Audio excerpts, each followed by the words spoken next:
Sup, Nerdmigos? I'm the Jive talking Nerd John Norgrove. We've got Wife here. We're here for another Star Trek Thursday. Coming to you hot. Coming to you fresh. I don't know about the freshness. I feel fresh. There you go. This is one of those commercials. You know those commercials? It's not one of those commercials. It's definitely not one of those commercials. Nor is it one of those Star Trek episodes. I don't know that there is one about feminine hygiene products. I mean, there might be. Tell me below. No. So we just recently started season 2 of Voyager, and we just got done. So this is like fresh in our minds. That's the kind of fresh. That's why it's fresh. Star Trek Voyager season 2, episode 3, Projections, which is I'll read the overview. The Doctor must distinguish between reality and fantasy when Voyager appears to have been the victim of a Kazon attack. Now, let me tell you what. All of the stakes. They're on the ceiling whole time. How many stakes? All the stakes. All the fucking stakes. This episode. So, Jesus fucking Christ. So many This stakes. episode is... Okay, I have a pretty accurate memory about Voyager with regard to the episodes. And in the beginning, I was just like, what the fuck's going on in this episode? And then we got into it far enough, and I was just like, oh. It took a while for you to remember. It did. It took a lot longer than it has before. This episode was basically like if Inception was an episode of Star Trek. It was Star Trek Inception. Starkception. Yeah, Star Trek Inception. Starkception. Starception. Starkception. Starkception. Now you're just making sounds. I'm just making noises, guys. Just following for it. But no, yeah, this episode's great. Okay, so this episode is basically like the Doctor activates and Voyager's all like fucked up, and like the computer can't sense anybody. And B'Elanna Torres breaks into the sick bay, and she's just like, the captain's on the bridge. We installed hollow emitters up there, some shit. Like we're sending you up there to help the captain. And so he goes to the captain and then just like sits her ass up. And so she's fine now because she was set up. Yeah. and it looked like in the beginning of that scene, she was like. At first it looked like she was pinned underneath a girder, and then he's just like, he like gets the tricorder out and it's like, no, that's not getting any nothing. She's just and then like just sits her up, and he's just like, you're fine. Now. Yeah. Emergency medical sit up. He's like, are you okay? And I'm just like, well, like, yes, but no. Because, like, this thing didn't collapse on her, but was, like, very close. But, like, definitely hit her, or at least, like, shocked her. She was or like, maybe she, like, passed out crawled or something. underneath it or something. Yeah, I don't know. And she's just, like, she's definitely all beat up. And, like, things are really going wrong. And she's like, he's like, are you okay? And she's like, I kind of have a headache. Yeah. And you're just like, and? You're like, good job. Go team. But so then he goes back to the sick bay or whatever, and Reginald Barclay appears. And Reginald Barclay is like, hey, this is all a hologram. And he's just like, no, you're confused, son. I'm a hologram. This is a Kazon attack. Like, you just got hurt a little on the head. And Barclay's just like, no, you're a real person. These are all holograms. You're in a hologram ship. It's all an elaborate ruse. Some bullshit about radiation. And the Doctor is like, all right, this guy's fucking an alien trying to get me to do bad shit. And of course, Barclay's like, the only way to get out of this is to either run out the cycle of the program or blow up the ship.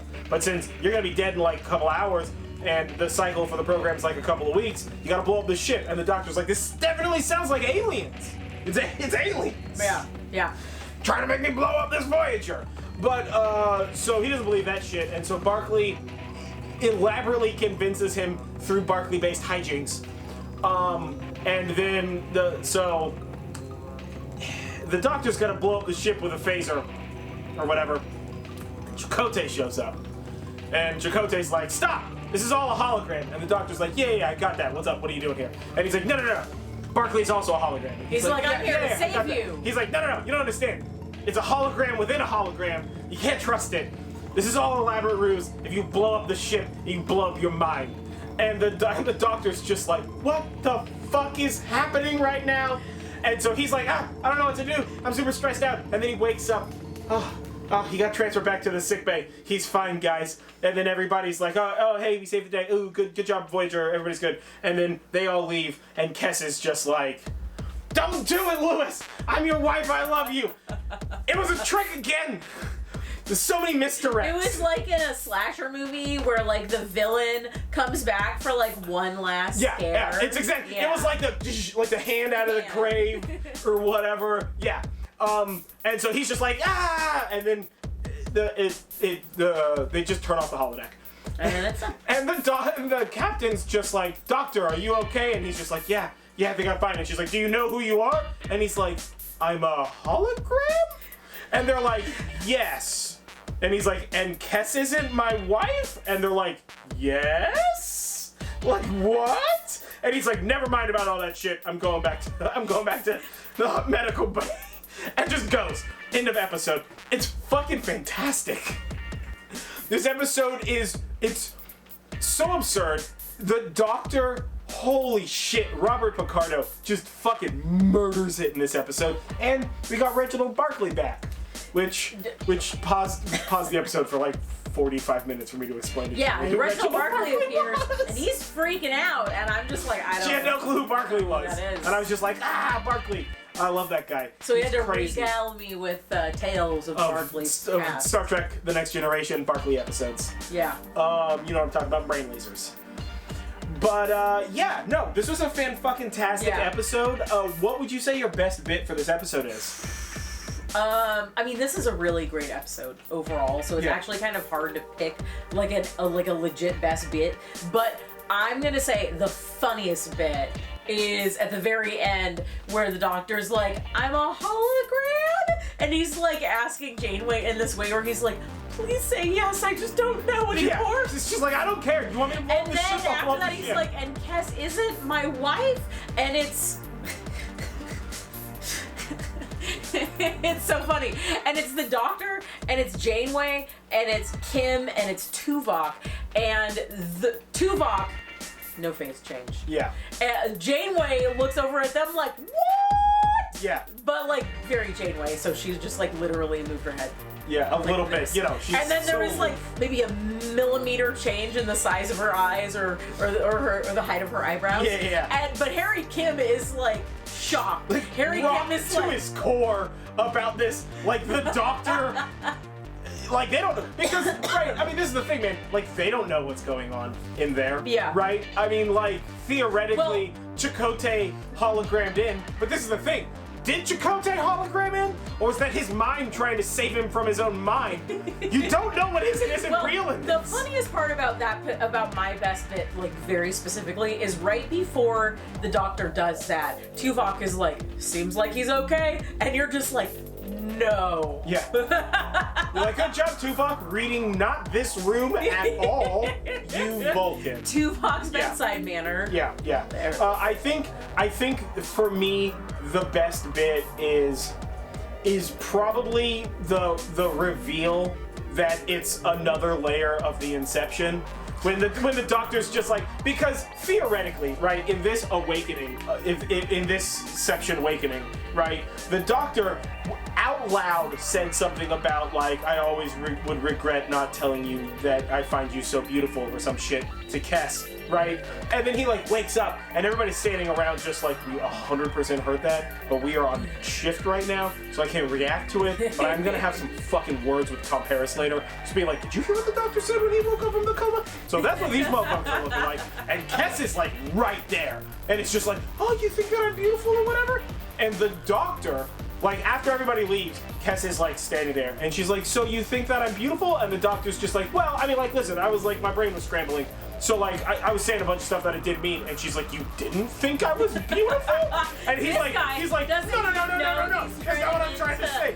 Like uneven ground, like this guy is cruising for a bruising. He's walking on glass right now, right? Cruising And for he's like, no, that's not what I mean. I mean, like, I find you attractive, but in like a platonic way or whatever. And then she's like, oh, okay. But it's this, he's just like clearly Kess is still in the room, and he's like, I guess I better file these samples or something.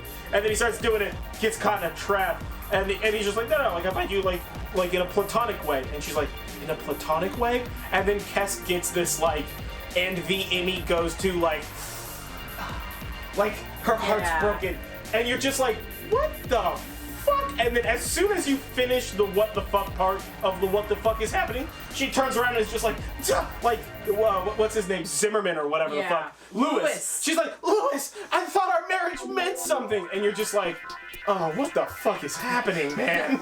You're like, no, it's not. We're good. Is this another layer? How do I know that this episode's gonna fucking end? Yeah, right? At some point, like, where is Robert Picardo over there, like having freaking out, fuzzy, warm memories with Leonardo DiCaprio? Yeah. You know, where they're, like, playing with little tchotchkes and they've got, like, 60 years or something like that together by themselves. Yeah. Like, at what point... Trapped in their mind palaces. Yeah, at what point does Tom Hardy show up in this in this Trekception?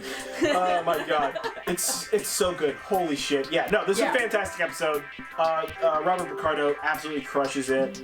And there's so many good episodes between episode 12 of season 1, which is where we stopped the last time, and this episode. I think there were like 3 episodes where it was just like, this would be a good episode to talk about. This would be a good episode to talk about. I mean, the 37s is the season starter on this one, and that's a fucking great episode with Amelia Earhart.